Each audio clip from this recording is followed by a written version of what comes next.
Chancellor Nordenberg, dear Mark, Mayor, professors, ladies and gentlemen, it is with a deep sense of honor that I received this honorary Doctor of Public and International Affairs degree from this most distinguished university.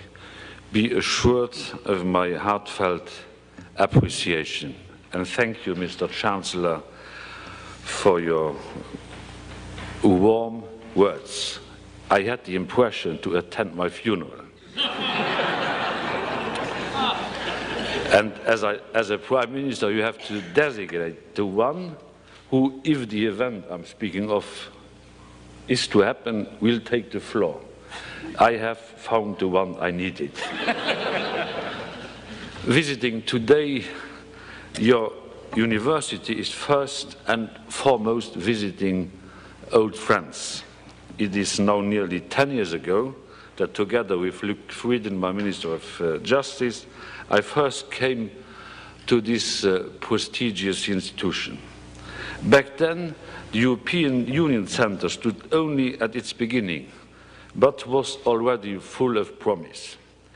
I am more than pleased with the impressive development that has taken place since, the Centre becoming one in only 10 European Union Centres of Excellence in the US, designated and supported by the European Commission. I have, since 1999, met on a regular basis with Chancellor Nordenberg and other distinguished representatives of Pitt.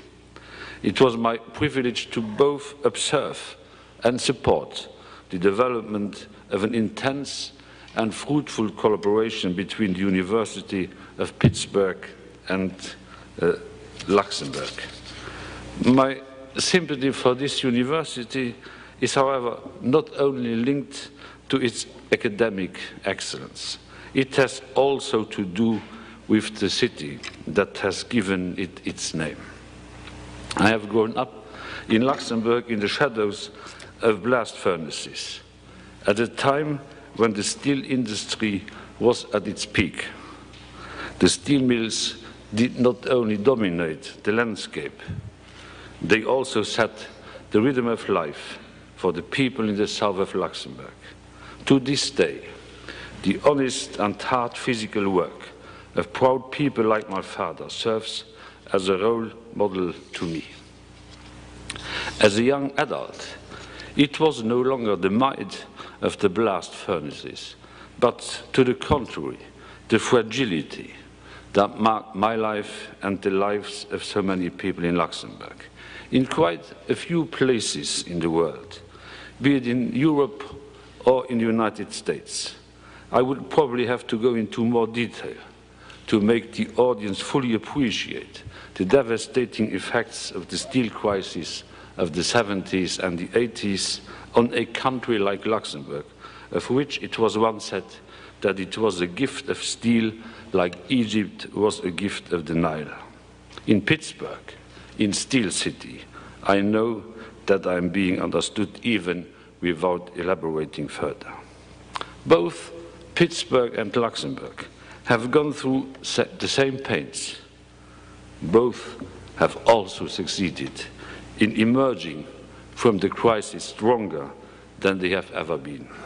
They have embraced new ideas, new industries, new ambitions, new areas of development, but without turning their back on their past. And just like the Tower of US Steel continues to dominate the skyline of Pittsburgh, Luxembourg is today the host of the world's largest steel company, ArcelorMittal. For me, being the honored guest of the University of Pittsburgh does therefore not only mean being with friends, but also feeling a bit like home. Ladies and gentlemen, my topic for today is the European Union, more precisely its current state, its future, as well as its role on the world stage. In my last speech in Pittsburgh in September 1999, I concluded my address by announcing that upon my return to Europe, negotiations on a new treaty to prepare the EU institutions for the forthcoming enlargement to the former communist Central European nations would start, and I made the hazardous prediction that we would be able to wrap up this work rapidly. Then, after having accomplished this good deed, the European Union could finally start focusing again on policies rather than treaties. But European history, culture, politics imply that we like doing things the hard way. So 9 years on, we have traveled a fair distance, but we have still not gone full circle. Yes, there was a new treaty in the year 2000, the so-called Treaty of Nice, but the negotiations leading to it have been among the most divisive in the history of the European Union. And all that for a result that was far from convincing. This explains why, as early as 2001, the European Union launched the process that was supposed to finally give the European Union the institutions and rules to allow it to firmly establish itself as an efficient and effective actor on the world stage. We tried to innovate by gathering the so-called convention, bringing together members of parliament, other elected politicians rather than diplomats and foreign ministers, as it is the case in the traditional intergovernmental conferences. But even though some in the convention felt like being in Philadelphia in 1787, the result did not quite produce the same enthusiasm than the work of the founding father of the United States had more than 2 centuries earlier. The constitutional treaty that finally emerged in 2004 from the workings of the convention and the ensuing intergovernmental conference was rejected in 2005 by referendum in both France and the Netherlands. As acting president of the European Council during the first semester of 2005, it was my rather doubtful privilege to present the official reaction of the European Union to the French no and the Dutch nay. I will never forget it. The French and the Dutch have forgotten since then. The negative outcome of the 2 referenda implied that Europe withdrew onto itself, trying to sort out the institutional mess that it had created, rather than tackling head-on manifold threats and challenges that the world was confronted with, including the emergence of new security threats and the acceleration of globalization. At last, in December 2007, we signed a new and cleaner treaty, the Lisbon Treaty. And so, hopefully, the year 2008 will finally bring to a successful end a rather painful process that started as early as the year 2000. I'm not really enlightened by this. Now, when it comes to European matters where I should be enlightened, I would call myself a realist. It is my inner conviction that the rejection of the constitutional treaty by 2 founding nations, France, Netherlands, cannot be cast aside as a simple historical accident. I am convinced that it translates a deeper malaise or even disenchantment with the European project as we conceived it. In fact, I firmly believe that the French no and the Dutch nay were the expression of a deep European crisis, a crisis whose basic characteristics can be found in every European country, a crisis that harks back further than the debate surrounding the Constitution, and therefore a crisis that European leaders would be well advised not to forget, just because the Lisbon Treaty will hopefully have come into force. The European Union has always been confronted with the fact that some Europeans are demanding more Europe, while others considered, from quite early on in the process, that there is already too much Europe. What is new is that it appears today that both camps are about equal strength. And, as the referenda in France and the Netherlands have proven, the particular prevailing national context of the moment can easily bring the too much Europe already camp into the majority. Even in Luxembourg, a nation that has been frequently identified as one as the most EU-friendly in Europe, it proved to be a hard piece of work to finally convince a majority to support the treaty in our own July 2005 referendum. Now, outside the European Union, one might be surprised by this assessment. All around the world, Europe is admired for having succeeded to overcome centuries of wars between its major nations in order to become a haven of peace and stability. After World War II, the European project, as developed by our own founding fathers, the likes of Schuman, Monnet, Adenauer, Spaak, Bech, has rallied the arch enemies France and Germany behind a common goal. After the fall of the Berlin Wall, the European project has been a common objective of all the Central and Eastern European nations, thereby finally achieving the reconciliation of European history with European geography. Europe is admired for its economic successes. The single European market is today the single most important economic area of the world, with more than 450 million consumers. The undeniable success of the single currency, the euro, is recognized all over the world, while in the European Union itself, it is mostly self-doubt that prevails. And even the deep respect earned by the European Union and its member states as the most important donors of development aid in the world seems to pass unnoticed. One of the reasons for this lack of self-confidence and pride in our own achievements is to be found with people like myself, the leaders of the European nations.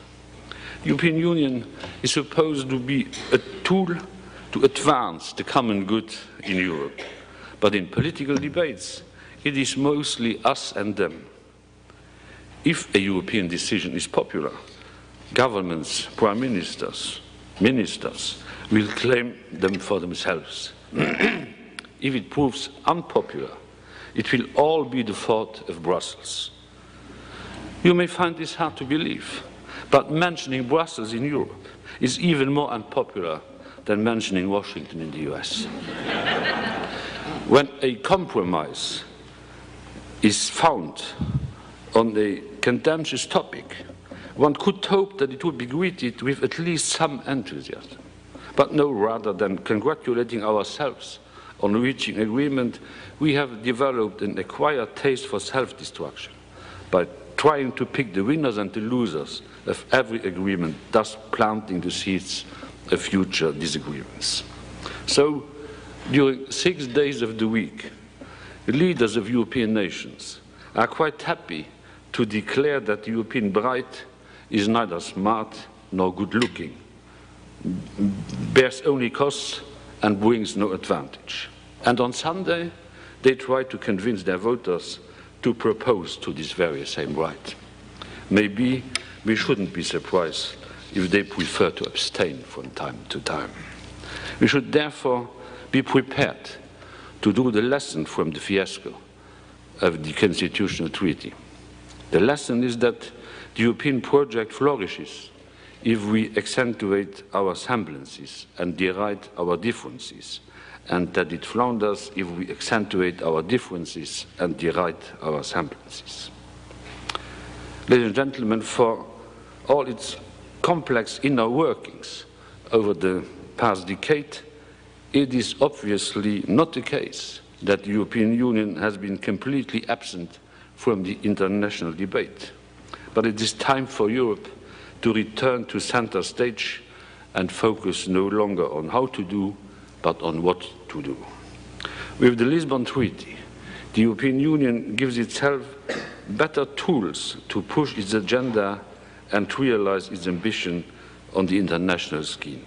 The European Council affairs of State and Government will be chaired by a permanent president rather than the traditional rotation every 6 months. Thus, if you want to call Europe at 3 a.m., you will know which number to dial and you will know who will pick up the phone.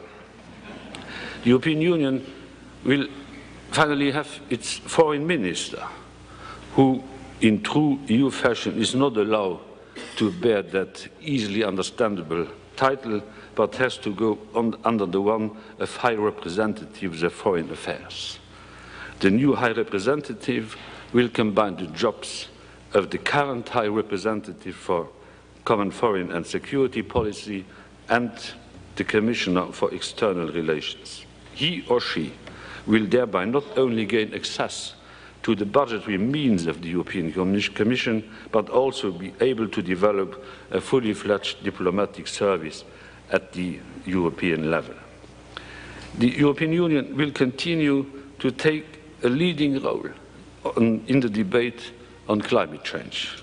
Europe has been at the forefront of this topic for over a decade. There was a lot of doubt in the beginning, but as we have witnessed with the development of the debate here in the US, the worldwide consensus that climate change is one of the major challenges to our generation is near complete. The European Union is engaging very actively in the so-called post-Kyoto debate. Our goal is to conclude the current round of talks in December 2009 in Copenhagen, Denmark, with a comprehensive, ambitious and effective international agreement on the reduction of greenhouse gas emissions. I do sincerely hope that the United States will join the European Union in this effort in response to a challenge that knows neither national nor continental borders. On this, like on other issues, we have to work together, we, the US and the European Union. The single most important and most trusted partner of the European Union has been, is, and will be the United States of America. We are more than just friends. We are partners, friends, if not family. And yes, like in all families, we have our disagreements and more difficult times to overcome. But friends, we remain all the same. The transatlantic relations cannot be analyzed solely on a day-to-day basis. They have first and foremost to be set into their broader context. The link between the United States and Europe is one of friendship, of course, but also of blood. Europe will never forget that it owes America its liberty and freedom.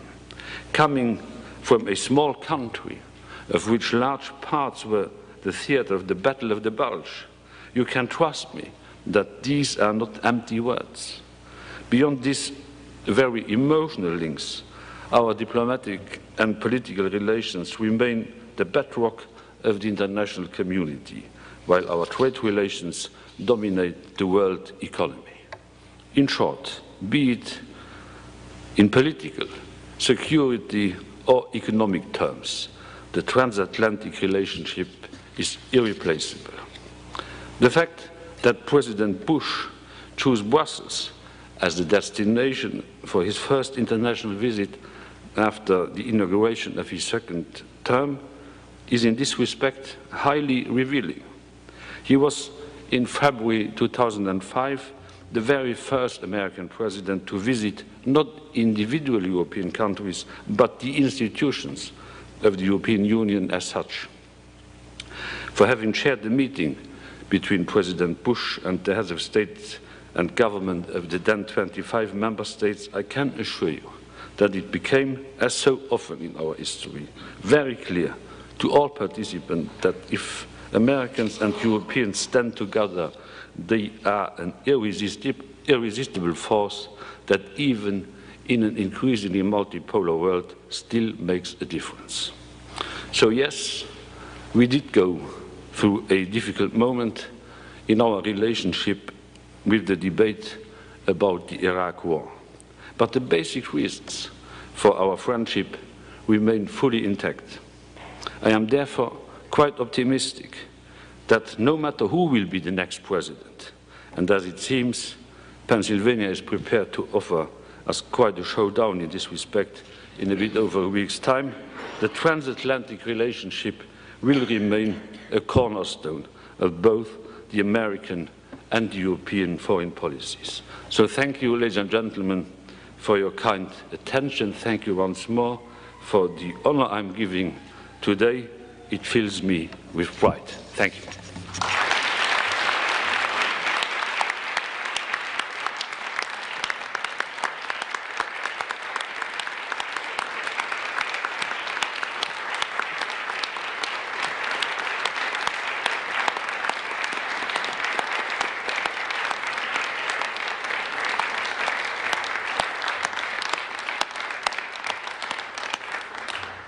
The Prime Minister has kindly agreed to respond to a few questions before we get him back to Washington.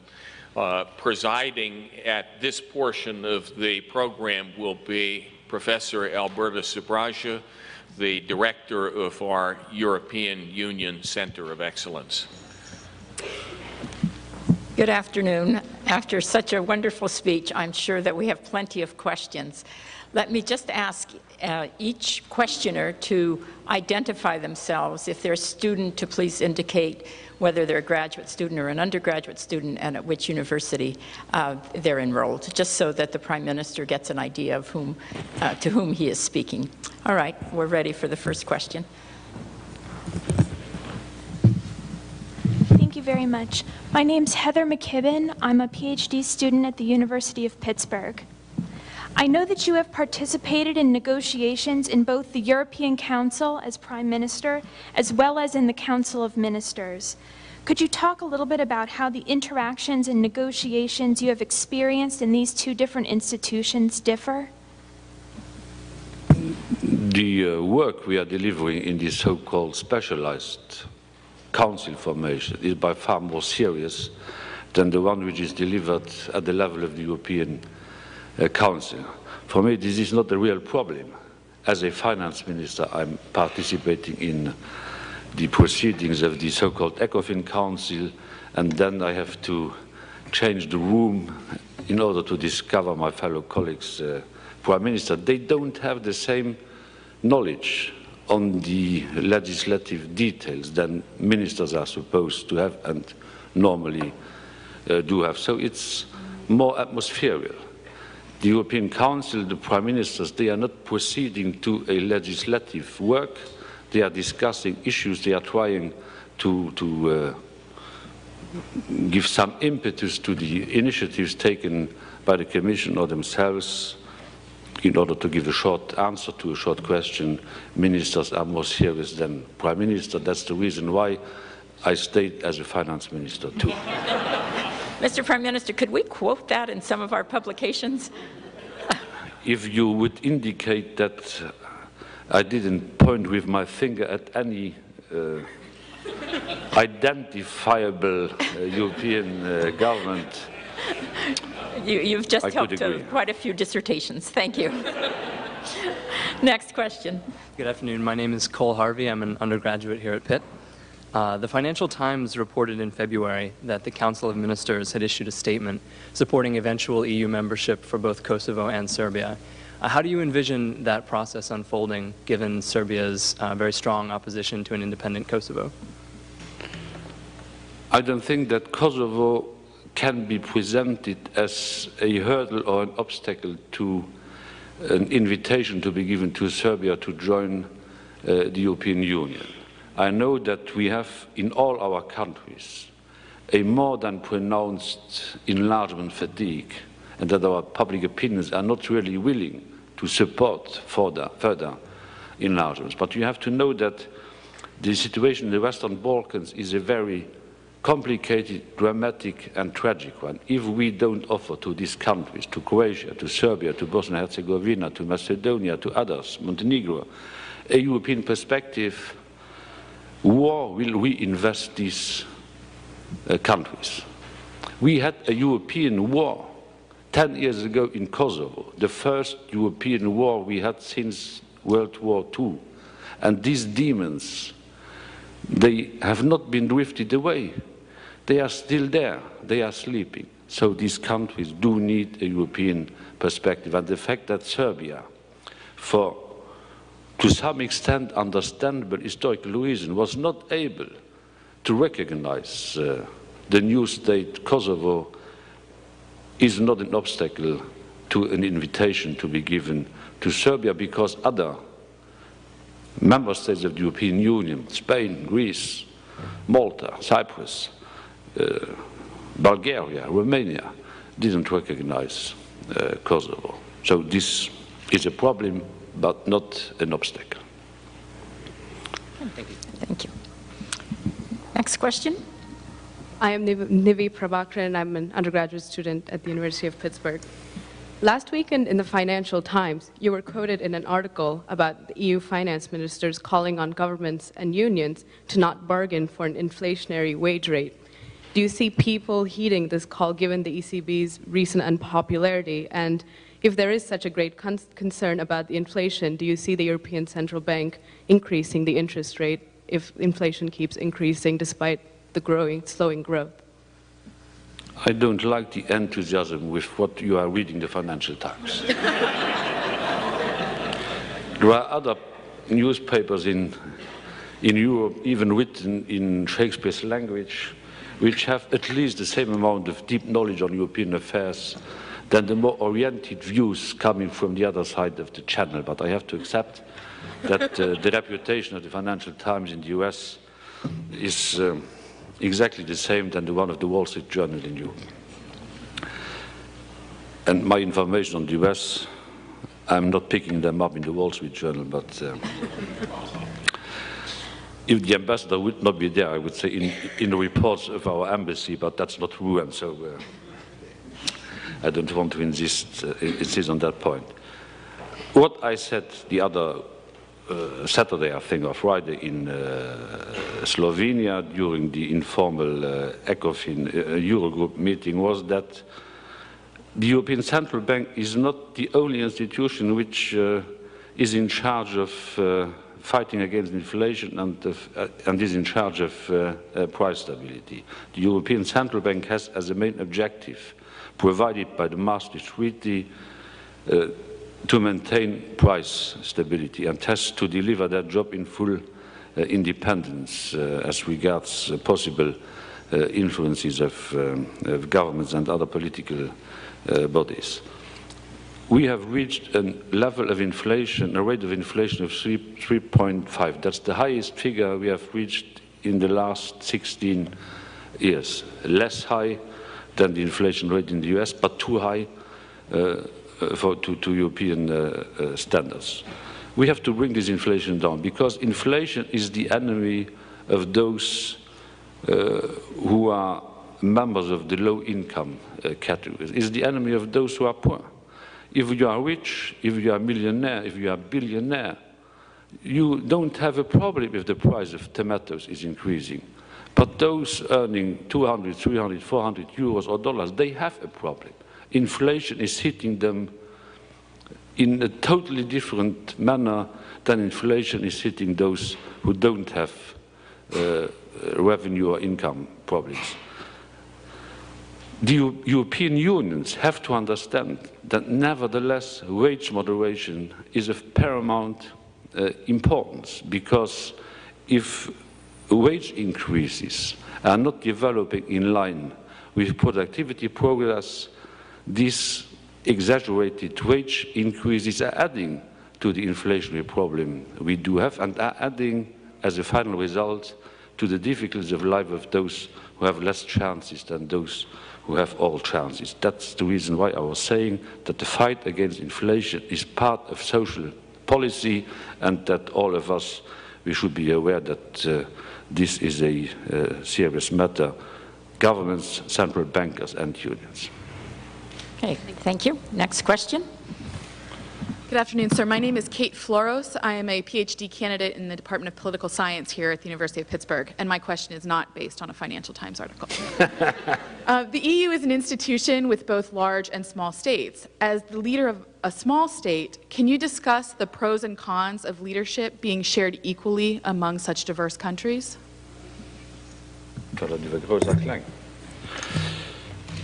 I was just asking in a language, namely Luxembourgish, which is less known to you than English to us, if I have understood correctly your question, and I did. Okay. When Winston Churchill gave his famous speech in Zurich in '46, he was saying that the specific dimension of the European project he was heading at was that small and great nations, having the same dignity, should work and cooperate closely together as if there were no difference in size between great and smaller member states.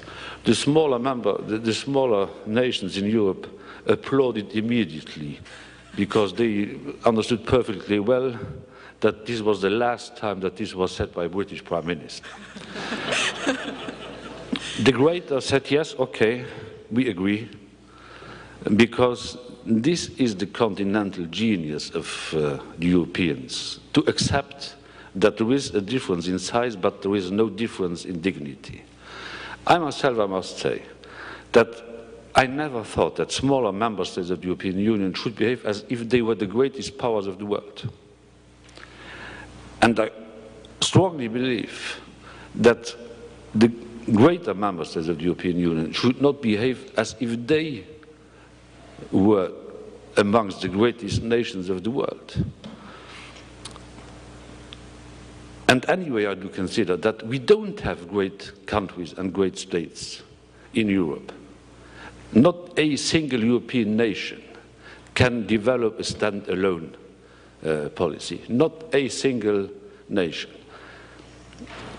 I don't have the feeling, as representative of a small member state, to have no say in the European Union. We are sitting around the table where the main decisions are taken concerning the place we are living in.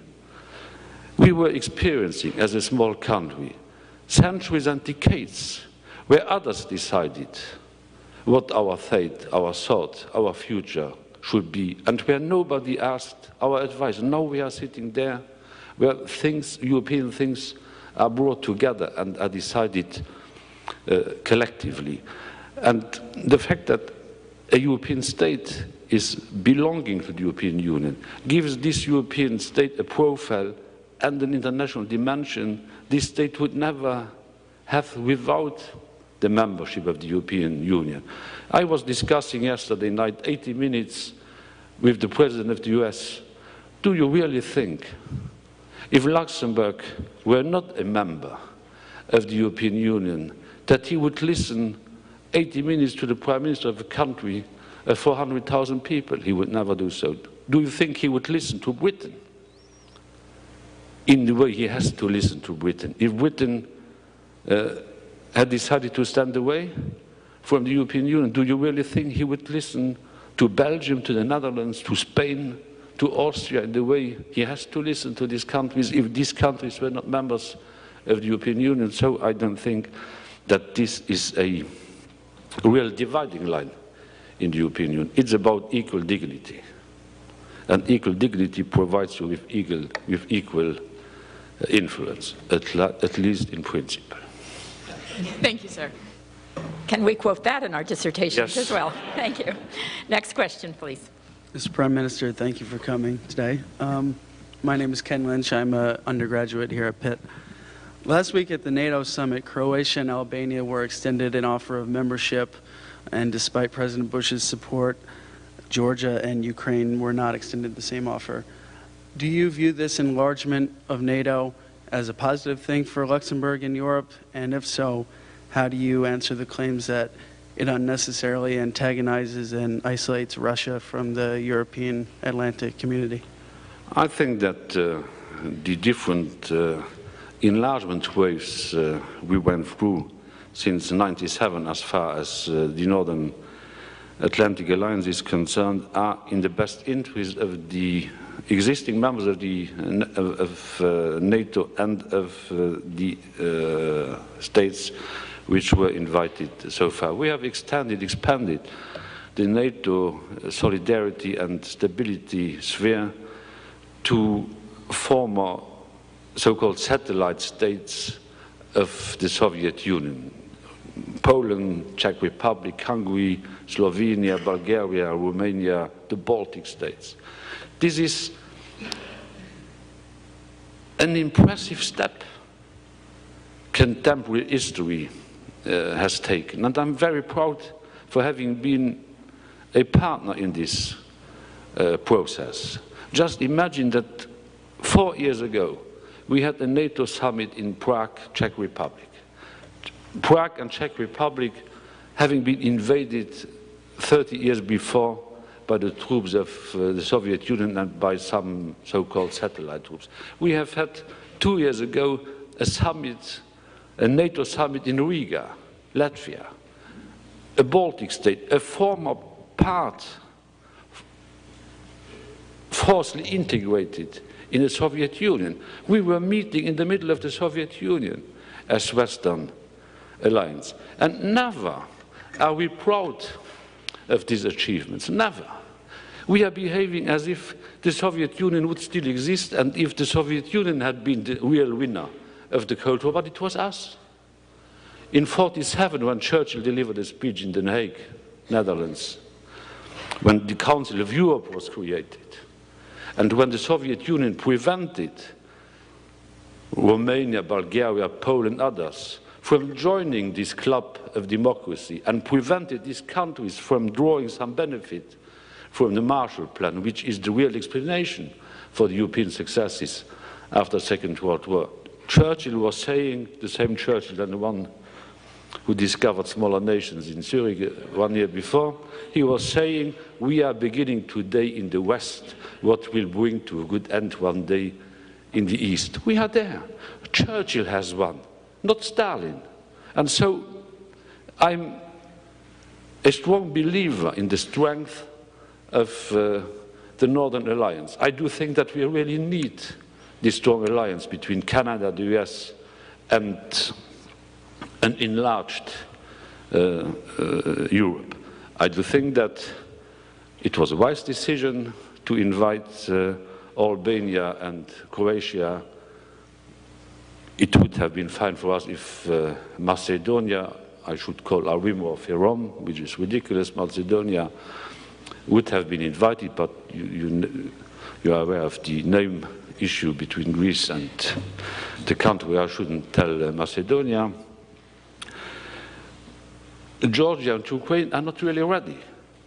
What the President was arguing the days before our summit, and what we were all together arguing, is that Russia shouldn't have a veto right against the membership of any other European country in the NATO structures.